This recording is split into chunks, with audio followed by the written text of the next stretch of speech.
지역의 이슈를 살펴보는 헬로 이슈 토크입니다. 전라남도는 정부의 2050 탄소 중립 목표에 발맞춰 다양한 노력들을 이어가고 있는데요. 전남도의회도 정부와 전라남도의 목표에 따라 기후변화 대응 탄소 중립 환경교육 활성화 조례 개정에 나섰습니다. 어떤 내용이 담겨 있는지, 그리고 탄소 중립 환경교육 활성화를 위해 어떤 준비가 필요할지 이야기 나눠보겠습니다. 해당 조례 개정안을 대표 발의하신 전남도의회 이혁재 교육위원 자리하셨습니다. 의원님 어서 오세요. 네, 안녕하세요. 네, 먼저 시청자분들의 이해를 돕기 위해서 탄소 중립이 무엇인지 설명해 주시죠. 네, 우리 시청자 여러분이나 아나운서님께서도 겨울에 딸기를 먹을 수 있는 이유는 아마 비닐하우스 덕분일 겁니다. 비닐하우스의 원리는 태양 복사 에너지가 비닐하우스 안으로 들어와서 비닐로 쌓였기 때문에 반사되는 양이 줄어듭니다. 그렇기 때문에 바깥 날씨보다 비닐하우스 안의 날씨는 따뜻하거든요. 마찬가지입니다. 지구도 태양 복사 에너지가 지구에 비추게 되면 반사 에너지가 배출되게 되는데 이제 이산화탄소가 많이 발생됨으로써 물론 다양한 다른 요인도 있지만 가장 주범이 이산화탄소입니다. 이산화탄소와 수증기가 결합해서 대기권에 막을 형성하게 됩니다. 그러면 태양 복사 에너지가 다 반사되지 않고 일정 부분 많이 남게 되죠. 지구 대기권 안에. 네. 그래서 지구가 따뜻해지는 겁니다. 그래서 기상 이유가 발생되고 온난화가 발생되는 거죠. 그래서 이렇게 지구 온난화가 발생하게 되면 더욱 심하게 되면 이제 빙하가 녹는다든지 기상 이유 현상이 기상 이변이 일어난다든지 이렇게 해서 인간의 생명을 존중할 수밖에 없습니다. 이게 갈수록 심화됐죠. 그래서 이제 이러한 이산화탄소 발생량을 아예 줄이자. 그런데 다 줄일 수는 없어요. 그래서 최대한 인간이 발생하는 이산화탄소량을 탄소량을 줄이고 어쩔 수 없이 발생될 수밖에 없다면 그 발생된 탄소를 CCUS라고 하는데요. 잡아내는 겁니다. 잡고 또 포집하고 그리고 이것을 저장해서 전국에는 2050년까지 탄소의 배출량을 제로화시킨다. 여기서 나온 용어가 탄소 중립입니다. 아마 이번 대선 과정에서도 그 RE100이라는 용어가 생소하게 들렸지만 이제 RE100도 우리 시청자 여러분께도 아주 흔한 단어가 됐을 겁니다. 다 마찬가지로 RE100도 재생에너지를 100% 쓰자라는 개념이거든요. 다 이렇게 이산화탄소 위험성을 미연에 줄이자는 의미에서 탄소 중립이 지금 시대의 화두가 되고 있습니다. 네, 이제는 전 세계적으로 또 기후변화 대응과 탄소 중립의 중요성이 대두되고 있지 않습니까? 그 이유는 또 무엇이라고 볼 수 있을까요? 가장 큰 이유는 인간 생존의 위기감일 겁니다. 위협이죠. 그동안은 설마 했는데 이제 더 이상 21세기가 말쯤 되면 아마 지구는 이대로 두면 멸망할 수도 있다라는 가장 큰 위기감이 탄소 중립을 불러일으키고 있는 것 같습니다. 그래서 결국은 인간의 생존을 위해서는 이제는 더 이상은 어떤 기후 위기를 초래할 수 없다. 이런 위기감에 의해서 탄소 중립이 전 세계적으로 이렇게 중요성이 대두되고 있다. 이렇게 보면 될 것 같습니다. 네, 세계 주요 국가들에서도 이제 탄소 중립 실현을 위한 노력들을 하고 있는 상황인데요. 우리나라 역시 2050년까지 탄소 중립을 실현하겠다는 계획을 세우고 또 발표한 상황입니다. 주요 내용을 또 들어볼 수 있을까요? 예, 이제 탄소 발생은 거의 이제 화석 연료 사용에 의해서 발생이 주로 됩니다. 그러면 화석 연료의 대표적인 게 석탄인데요. 석탄하면 떠오르는 게 영국의 산업혁명이지 않습니까? 네. 석탄으로 인한 내연기관의 발명으로 지구의 문명이 급격히 발달을 했어요. 그래서 이제 이 탄소 중립 같은 경우도 지금 영국에서 가장 선두적으로 지금 진행을 하고 있습니다. 영국 같은 경우는 2020년에 영국 총리가 보리스 총리가 발표를 했는데요. 아예 2030년 이후에는 내연기관 차량을 금지하겠다라고 했어요. 그러니까 지금 내연기관 그러면 휘발유라든지 경유라든지 이렇게 사용되고 있는 차들을 아예 2030년 이후에는 생산을 금지시키겠다. 그럼 2030년이 얼마 남지 않았습니까? 네. 얼마 안 남았습니다. 금방 곧 닥치게 되는데요. 이렇게 이제 그만큼 지구 위기가 심하기 때문에 이제 영국에서부터 시작해서 전 세계적으로 지금 확산되고 있는데요. 우리나라만 살펴보면 우리나라도 현재 심각합니다. 보면 지난 6년간 평균 기온이 1.8도 이상 세계의 평균 온도가 1.8도 이상 상승을 했어요. 그리고 이제 최근 30년 사이에는 큰 폭으로 지난 106년간 1.8도 상승했는데 최근 30년 사이에 1.4도가 상승했으니까 이 급격한 지구 온도 상승은 최근에 이루어지고 있다 이렇게 보면 될 것 같고요. 네.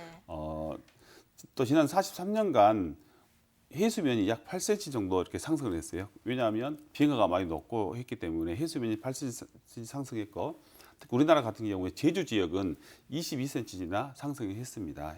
해수면이. 그래서 이러한 위험 때문에 우리나라도 이제 더 이상 탄소 중립의 예외 국가는 아니다. 그리고 우리나라가 의외로 탄소 발생량이 전 세계를 따져봤을 때 굉장히 높습니다. 거의 뭐 11위 정도. 그러니까 그 주요 탄소 배출국이라고 보시면 될 것 같아요. 네. 예, 이런 것 때문에 지금 탄소 중립을 실천하고 있다. 그리고 그 문재인 대통령께서도 작년에 탄소 중립 2050년까지 탄소 중립을 실천하겠다라고 발표까지 했습니다. 그래서 우리나라도 장기적으로 탄소 중립을 하고 있고 아마 2030년까지는 기존 대비 18년 대비 약 30% 정도 이렇게 탄소 배출량을 줄이겠다 이렇게 로드맵을 지금 내놓고 있는 상황입니다. 네, 점점 체계적인 계획을 세울 예정이다라고 말씀해 주셨는데요. 이에 전라남도 역시 정부의 계획에 발맞춰 2050 탄소 중립 계획을 발표했습니다. 이 전라남도의 계획은 무엇인가요? 예, 전라남도의 탄소 배출량은 약 9,200만 톤 정도 됩니다. 17년 기준인데요. 전국에서도 그렇게 10% 이상의 배출량을 지금 전남이 발생을 하고 있어요. 네. 그래서 전남에서도 그동안 꾸준하게 탄소 중립 뭐 이전에도 친환경적인 그런 산업을 많이 발생시켰는데요. 이제 전남의 캐치프레이즈가 뭐냐면 으뜸 전남, 녹색 전남, 으뜸 전남이거든요. 이제 녹색 전남 녹색 자체가 의미하는 게 친환경이고 결국 탄소 중립을 이미 실천하고 있다. 저는 그렇게 봅니다. 그래서 이제 전남 같은 경우는 2030년까지 약 30% 정도, 이제 2,800만 톤 정도로 줄이겠다. 그리고 2050년도에는 아까 발생할 수 있는 9,200만 톤을 전부 다 중립을 실천하겠다라는 목표를 가지고 있습니다. 구체적으로는 4가지 정도의 어떤 분야에서 하고 있는데, 먼저 에너지 전환입니다. 청정 에너지를 이제 많이 사용하겠다는데요. 네. 기존의 화석 에너지, 석탄 등 이런 에너지들을 신재생 에너지, 지금 뉴스 들어보면 신재생 에너지, 해상 풍력 이런 얘기가 많이 나올 겁니다. 다 그런 일환으로 하고 있어요. 그래서 이제 태양광이나 풍력으로 전환시키고, 그 다음에 이제 우리 전남에서만 따져보면 전남에서 이산화탄소를 가장 거의 대부분 발생하는 곳이 여수나 광양, 여수 화학단지, 그리고 특히 광양에 있는 제철소입니다. 광양 제철소입니다. 그 철을 생산하기 위해서 또는 알루미늄을 생산하기 위해서 가장 많은 이산화탄소가 발생되고 있습니다. 그래서 이러한 연료를 화석 연료가 아니라 수소 에너지로 대체하려고 있는 계획을 세우고 있고요. 물론 광양 제철소란 대기업에서 자체적으로 하고 있긴 하지만 전라남도에서도 같이 해야 될 겁니다. 특히 우리 목포 쪽을 살펴보면 목포도 이제 다양한 친환경 산업을 육성시키려고 굉장히 노력을 하고 있습니다. 네. 특히 이제 해상풍력의 배후 단지로서 목포 신항 쪽이 될 것 같고요. 특히 최근에 보면 친환경 선박 클러스터를 목포에서 아마 우리나라 최초로 목포에 친환경 선박 클러스터가 조성이 이제 됩니다. 그리고 진수식도 했는데요. 그게 뭐냐면 그동안은 자동차 제 얘기를 했지만 이제 배, 지금 이제 목포를 중심으로 한 이 서남에는 굉장히 많은 배들이 왔다 갔다 합니다. 그런데 그 배들이 사용하는 연료는 결국 아주 질 낮은 그런 화석 연료입니다. 그래서 이런 선박도 이제는 친환경 선박, 그러니까 전기 배터리를 이용한 친환경 선박을 이제 만들어야 되는데 그 전진 기지가 우리나라에서는 목포입니다. 아마 이게 활성화되면 우리 목포의 어떤 친환경 산업이 발전할 뿐더러 더욱 경제 효과도 굉장히 크기 때문에 아마 큰 탄소 중립도 실천하면서 목포의 경제 효과도 좀 극대화되겠다 이런 기대를 해봅니다. 네, 탄소 중립을 위해서 전남도가 총력을 기울이고 있다고 말씀해 주셨는데요. 또 제가 살펴보니까 의원님께서 기후변화 대응 탄소 중립 환경교육 활성화 조례를 또 대표 발의하셨더라고요. 이 개정 조례안 역시 2050 탄소 중립 목표에 맞춰서 개정한 것으로 알고 있는데요. 어떤 내용들이 담겨 있나요? 예, 이제 저는 그 용어가 전달하는 의미가 저는 굉장히 크다고 봅니다. 아까도 RE100 이 용어가 대선에 나왔을 때 전문가들은 알았겠지만 대선 후보조차도 RE100을 모르고 있었어요. 예. 그런데 이제 그 아리백이 무엇이라는 관심을 갖다 보니까 전 국민들 대부분이 아리백은 결국은 친환경 산업이구나 알게 됐지 않습니까? 네. 그러면서 이제 기업을 하면서도 친환경 기업을 해야 되겠다 그런 마음이 가졌을 거예요. 마찬가지로 기존에 우리 전남 교육에서도 환경 교육이라는 조례도 있었고 그 조례에 의해서 환경 교육을 시켰습니다. 그런데 단순히 환경 교육 정도의 의미에서 환경을 보호해야 된다는 의미에 멈췄었던 것 같아요. 그런데 이제 화두가 탄소 중립이기 때문에 우리 학생들에게 자 이제는 환경 교육을 뛰어넘어서 탄소 중립이 과연 무엇인가 그리고 왜 우리가 탄소 중립을 해야 되는가라는 의미를 이제 널리 알리고 싶었습니다. 그래서 조례명 자체를 아예 기후 위기 대응 탄소 교육으로 바꿨습니다. 그러면 이제 우리 일선 학교에서도 이제는 환경 교육하면서 정말로 탄소 중립의 중요성을 더 많이 강조할 거 아닙니까? 네. 그리고 또 조례 내용에 이제 담는 가장 특이한 점은 이제 탄소 교육. 그러니까 우리 일선에 있는 선생님들이 환경 교육의 중요성을 아시고 다 잘 아십니다만 특히 이제 환경은 약간 특수성이 또 있습니다. 그러니까 환경만을 전문적으로 이렇게 연구하시고 또 환경 운동을 전문적으로 하신 또 단체들이 있어요. 이러면 이런 단체 전문가들이 직접 학교 현장에 들어가서 우리 아이들에게 탄소 중립을 교육을 시켰으면 좋겠다. 그런 의미에서 이런 외부 전문가가 외부 전문 단체가 학교 안에 들어갔을 때 그에 따른 또 이제 예산이 수반돼야 되지 않습니까? 이런 예산 지원의 근거. 그러니까 환경 교육을 전문 단체에 위탁시킬 수 있다. 이런 내용을 추가했기 때문에요. 아마 앞으로 우리 전남 교육 내에서는 탄소 중립 교육이 좀 더 활성화되지 않을까라는 그런 기대를 해봅니다.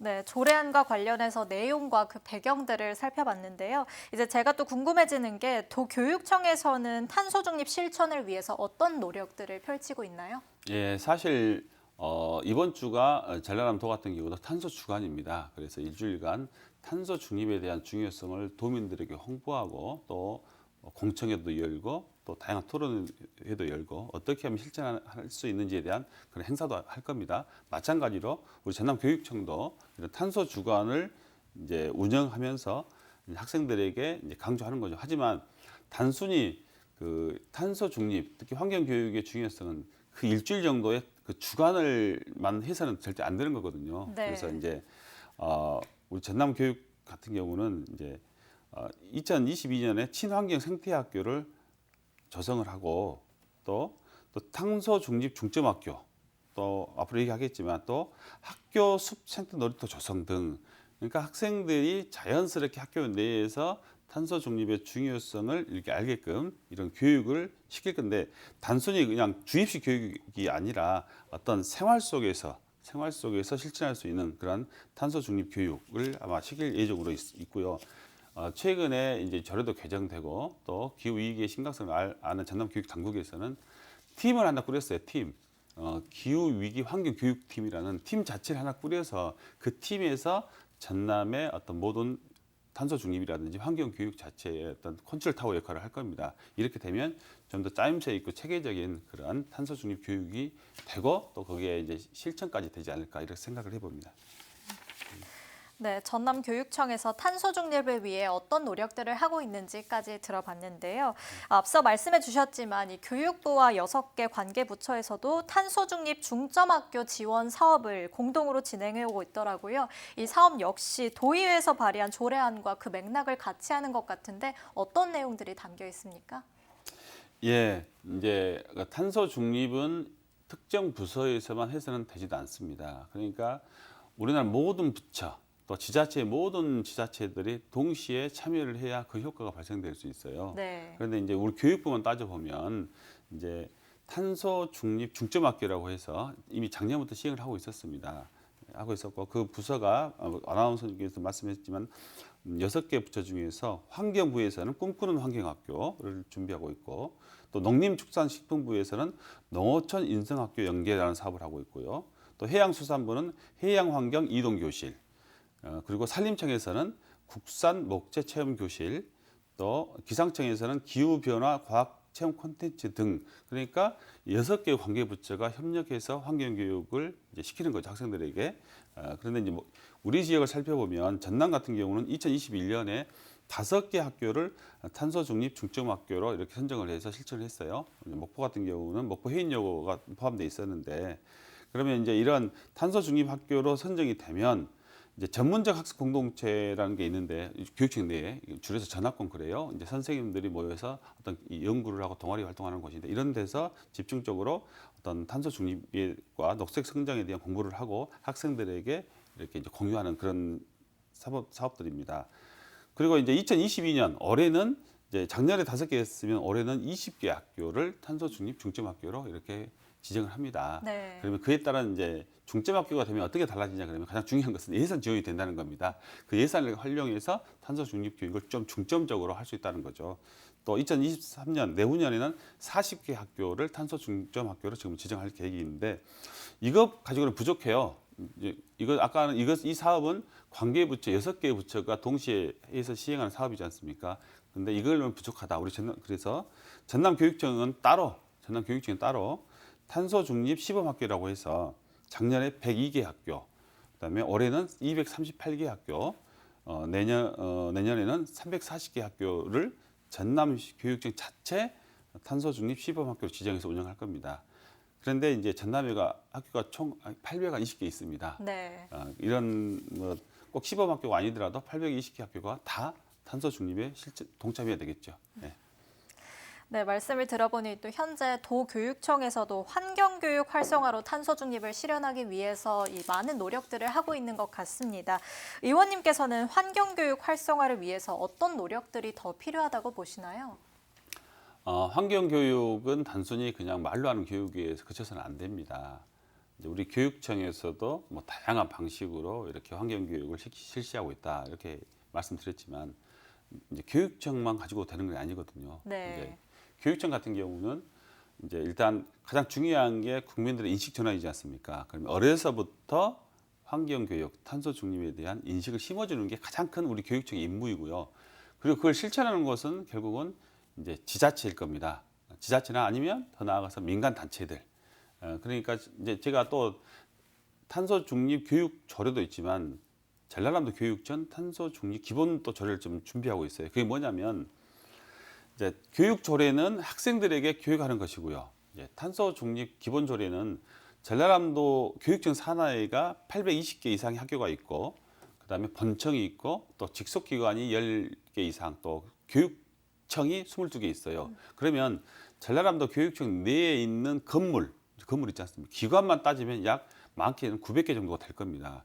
그럼 이 900개 기관이 다 같이 탄소 중립을 실천할 수 있는 방식이 먼저 그 기관에서 사용하는 자동차는 이제는 내연기관 자동차가 아니라 전기 자동차로 바꿔야 되겠죠. 바꾼다든지 아니면 그 기관에서 사용하는 에너지를 최대한 많은 신재생 에너지로 사용할 수 있는 방안, 뭐 태양광이라든지 설치를 해야 되겠죠. 이런 것들. 그러니까 각 기관이 하드웨어 차원에서 할 수 있는 그런 탄소 중립을 실천할 겁니다. 마찬가지로 우리 전라남도 산하에도 많은 기관들이 있어요. 그리고 전라남도에서 또 이용하는 자동차들이 굉장히 또 많이 있습니다. 관용차들이. 네. 물론 제가 굳이 이런 말을 안 해도 다 그런 계획을 짜고 있겠지만 이런 기관에서 할 수 있는 탄소 중립을 직접적으로 다 실천해야 된다. 그리고 또 민간에서도 마찬가지입니다. 민간에서도 이제 민간 시민단체들 특히 환경단체 중심으로 많이 하고 있긴 하지만 이제는 이 시민단체 활동이 제가 보면 좀 아쉬운 게 그들만의 리그로 끝나는 경우가 굉장히 많습니다. 그러니까 매번 보면 그들만이 모여서 어떤 시민운동, 환경운동을 하고 있지 않습니까? 이것을 이제는 특히 이제 다른 분야는 모르겠지만 환경 분야만큼은 그 폭을 대폭 늘려야 된다. 그러니까 대민 접촉을 많이 해서 시민단체가 오히려 시민들하고 더 가까이 있지 않습니까? 그래서 시민들의 계몽 활동이라든지 그런 실천들을 시민단체가 아니면 환경 유관 단체가 많이 해야 된다. 그래서 뭐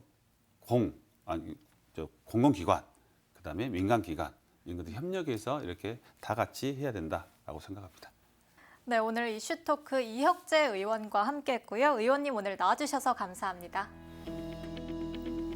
이번 시간에는 탄소 중립을 위해 환경교육을 어떻게 시행하면 좋을지 관련해서 이야기 나눠봤는데요. 갈수록 탄소 중립의 중요성이 대두되는 만큼 교육 현장에서뿐만 아니라 각 가정에서도 함께 노력해 주시길 바라고요. 오늘 시간은 여기서 마칩니다. 지금까지 헬로 이슈 토크였습니다.